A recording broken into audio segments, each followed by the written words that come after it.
before we start the video, I would like to express a big thanks and special shout out to Coons Ford Lincoln of Annapolis, located in Annapolis, Maryland, for allowing me to come out and film the 2011 Toyota RAV4. 2011 Toyota RAV4 Sport. And as you can see, this one is finished off in a gray exterior. This particular exterior color is known as Dark Forest Metallic, with your pretty typical older style Toyota key fob. Here's a shot of your 5-spoke alloy wheels. These are 18-inch. They are 235/55 R18s.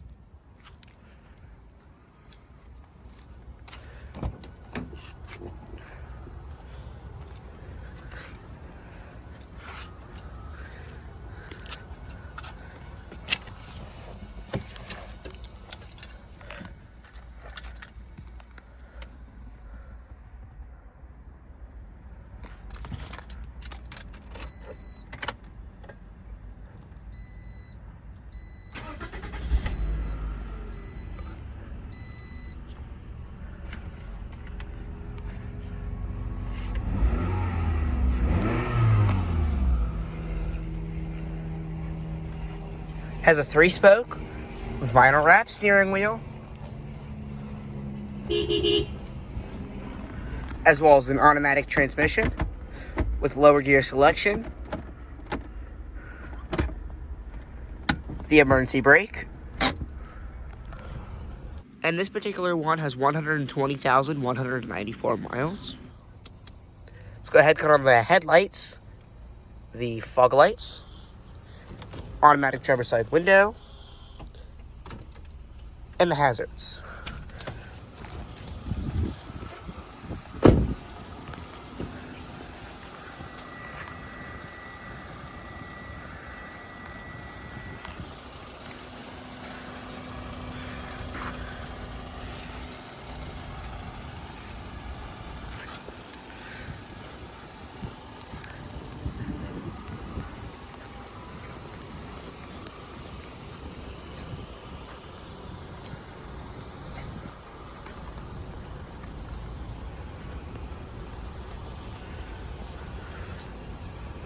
I personally like this generation of the RAV4. If I was to go for a RAV4 this generation, I'd probably get the limited trim, just because it's a lot nicer. You get, this one does have a sunroof and doesn't have hubcaps or anything like that, but the limited gets you keyless entry, like where you just walk up to the car and it unlocks, leather interior, heated seats, a leather wrapped steering wheel, all kinds of nicer stuff. And this personal generation, I like it a lot. I think it looks really nice. Personally, a lot of people don't like it because of the spare tire in the back. I think it looks kind of cool, in my personal opinion.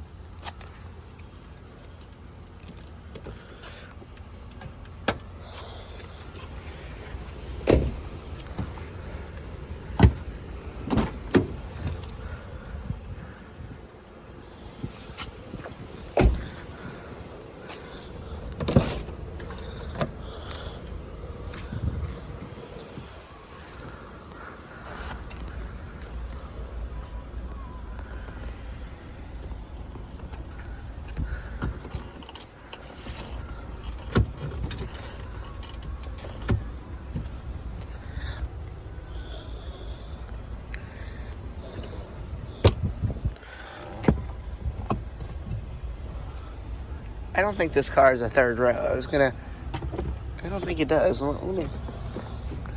Yeah, it's. Oh, there's storage underneath there. I thought there was a third row. I saw, that seatbelt up there, and I saw the cup holders back here. I was like, what?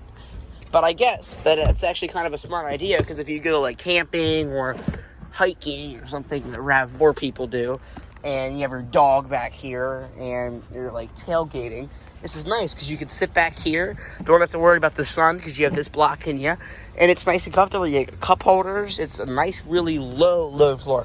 I did a Jetta about 15 minutes ago. This car has a lower load floor than a Volkswagen Jetta. Impressive, Toyota, I gotta say. I like this kind of hatch. I haven't done a video on a car that has that. It's actually really neat. Really cool. A lot of Toyotas do that. Some of them at least, not all of them, but you know, there's quite a few.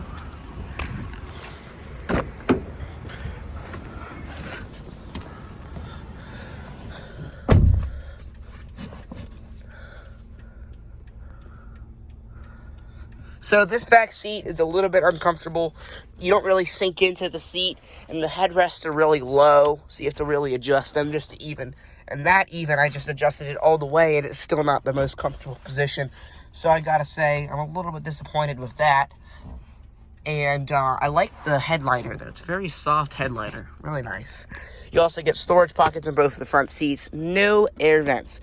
Actually, fun fact, not really fun, but a fact, you could not get air vents in a RAV4 up until 2019, no matter what trim level you went to, which is awful.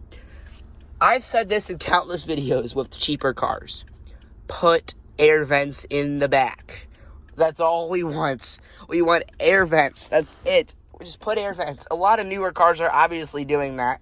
If I can find out a way to get this little thing out here. Is that a fold-down armrest? I don't even think there's an armrest back here. There is no armrest and no... Yeah, what a tragedy. No armrest and no air vents. Double strike on the RAV4 here. I'm a RAV4 guy. I want a 2020 Limited. However, I didn't say one. I want. This is a nice-looking car. I'm just not impressed on the interior. I know it's a base model. It's not a complete base model because it's not an LE, but I know it's a cheaper RAV4. You get a lot of nice standard features. But I gotta say, car makers that are making cheaper cars, just give us the things that we want. It's gonna cost you, what, $100 extra per car? Just put it in. It's not that hard. We just want air vents. We just want a little fold-down armrest. It's all we want in the back. Okay, maybe storage pockets, but most cars already have that. And today's standards, cars are just getting more expensive and expensive. They're more expensive than ever. I mean, this is a 2011, and that is a pretty high-tech little screen there. Just kidding. Very outdated. But one thing I gotta say, with the automakers putting Apple CarPlay, Android Auto, Waze implemented into their navigation systems and to their infotainment, it's much better. It's honestly, everybody has a smartphone. Everybody that drives a car has a smartphone. You can't deny it. Most people do. 95%. So if you're able to just connect your car, watch, and your phone updates every, I don't know, probably every 2 months, every 3 months. So the phone is constantly updating. Your car never updates. The only updates it gets is oil changes, brakes, and tires rotated. Nothing happens on this interior. So that infotainment system and that navigation is going to stay the same since when you bought it back in 2020. In 10 years' time, when 2020 feels like ancient, which I don't really know when that's going to feel like, because I feel like right now, I mean, look at this car. This thing looks like it's from space. Pretty cool looking, eh? I gotta say, every infotainment's going to look outdated with newer models coming into play. And when you have Apple CarPlay, Android Auto, and your phone being able to connect it to it and display what your phone is seeing onto the car screen, it's going to be much better because it's almost better than having navigation as a standard equipment. So I think that car makers should absolutely implement Apple CarPlay and Android Auto and phone connectability where you can actually see your phone screen onto the car screen. It's just better, in my opinion. Disagree with me if you want, but that's just my opinion. Because the car never updates, your phone always updates.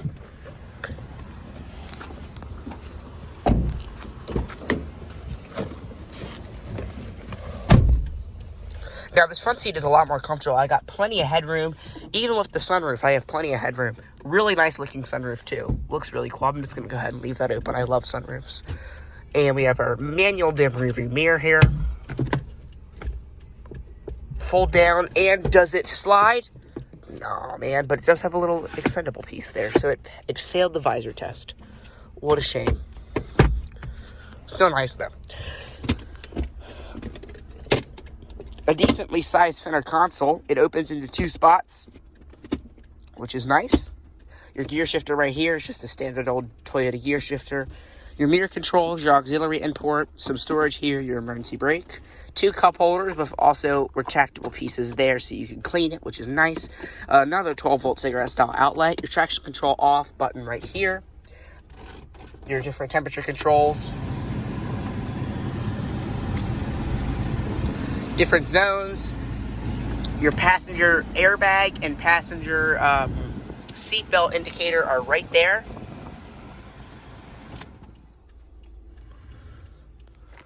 The one you won't forget.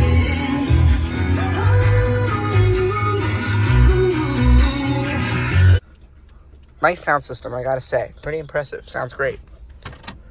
A little 2 glove boxes almost. You have storage here, and that closes it. Look at that. That's so nifty. Look at that. That's so cool. And you have your, oh wow, look at that. Toyota Abui.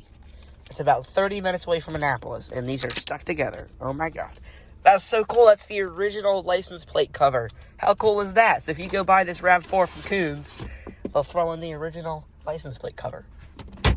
Free of charge.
That's going to conclude our in-depth tour, walk around, startup, and exhaust clip of the 2011 Toyota RAV4 Sport.